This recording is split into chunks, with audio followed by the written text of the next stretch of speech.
Bato. Saan mag-i-stay po si Go, go, Senator go. Bato? Protective custody. Okay. This is not the first day I was expecting. And I want na yung mga temperature medyo bumaba. So I'm willing to sit down with whoever, the NBI, the DOJ, para i-resolve to. But I want it very clear na unacceptable na may habulan sa Senado. Yan ay mangyari man sa bisita natin, sa senador, sa media. So that's my primary concern right now, is just to make it very clear we're here to work with everyone. Work with the NBI, work with the Office of the President, work with the House, work with everyone, no? And we will follow the Constitution and the laws. Pero nakita niyo yung video, hindi naman pwede just because they think they have a valid warrant, which is not issued by a Philippine court, ay pwede na silang makipaghabulan sa premises natin. Now, the senators are bringing up to me then that there are heavily armed NBI agents in front of the Senate na may mahahabang barel. It's not, I'm sure hindi ganun ang intention nila. Pero hindi magandang, the world is in crisis.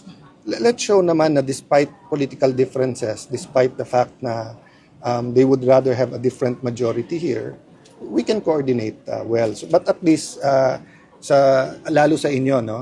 Nakita nyo na ngayon kung bakit hindi pumapasok si Senator Bato. So paano Nakita nyo ma-diffuse? na. So paano Kasi ma-diffuse? na kapag maaresto si Senator Bato, ililipad siya agad sa dahig. So, kayo po ba, i-surrender niyo po siya? Okay. Whatever the dangers, etc., may korte tayo, may batas. Diba? So, na-discuss na yon sa Senate Resolution 44, which states that ang paniniwala ng Senado, that was approved by the Senate, diba? That kung meron foreign warrant of arrest, they have to bring it before a Philippine judge. Yung Philippine judge ang mag-issue. So, we haven't discussed with Senator Bato yung security arrangement, but in the past, pag nag-seek ng tulong yung senador, hinihintay namin. Tapos pag korte na nagsabi, usually nagvo-voluntary surrender, kinakausap na. Diba? So, for me, it doesn't matter if it's a member of the media, if it's our guest, it's an OJT. Pag they're here to protect their rights, tutulungan ng Senado. So we don't want to violate any laws. Kaya nga, yung ina-advise ko sa NBI, makipag-usap ng maayos. Hindi yung sasabihin nila na dahil may warrant sila, pwede na nilang gawin yung gusto nila. Sir, gusto pumasok. Isang follow-up lang.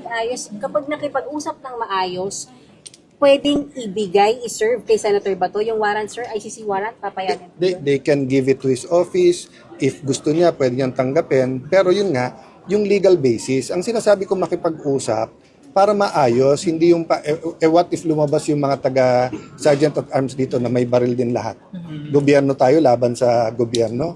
O kung habulin ko rin silang pabalik. So ang point ko lang, we can disagree, but do it temperately and do it, then paliwanagan tayo kung anong tama. Ngayon, if we don't agree, who decides? Korte.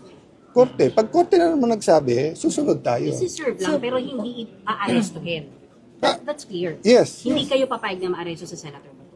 Well, hindi namin nakikita eh. So kung may warrant of arrest sila galing sa Philippine court, di pag-aaralan namin yun. If it's in order, then we will even convince him that this is a Philippine court. At sinabi na nung asawa niya sa akin long ago, may assurance lang that the Philippine courts will take cognizance of the case. Hindi pa nga assurance na kakampihan sila, papasok si Senator Bato. But yun ang point ko lang. All this time, gusto niyang pumasok. But totoo pala yung threat na ayaw siyang pabotohin. Diba? So, FP, I have so to go back and situation, start. sir, ang situation ngayon kasi, nandito ang NBI sa loob. Yes. At nandun din sa labas. So paano We'll finish the session. Then kung gusto nila makipag-usap, makikipag-usap kami. Diba? There's too many problems to create another problem. Meantime, Senator Bato is under protective custody na. So, But I still ask him whether he wants to go home, whether he wants to attend. That's why nga ang motion ni Senator Marcoleta napayagan siya through Zoom or any teleconferencing. Para lang may options din siya. papayagan nyo yun, sir? Well, given what happened today, di ba kasi nung COVID, pare-pareho tayo ng sitwasyon at hindi pwedeng punong-puno. So, pinayagan natin. Sa rules, pag force majeure or national emergency, pwede rin. Pero ngayon, pinipigilan ng isang miyembro paano mag-attend eh. 'Di ba? So, there's only 24 of us. Hindi pa pwedeng pigilan ng isang miyembro. So, if maayos ang pakikipag-usap sa lahat, then everyone can be As present. far Kung as hindi, you're concerned, they can serve the warrant but they cannot arrest Sen Bato. serving the warrant kasi ibig sabihin bibigay mo lang eh. Yes. We've never naman, 'di ba, whether iwan mo sa pinto, ibigay mo, email mo, pwede naman 'yon. But not arrest. O kahit yung ako tumanggap, pwede rin eh.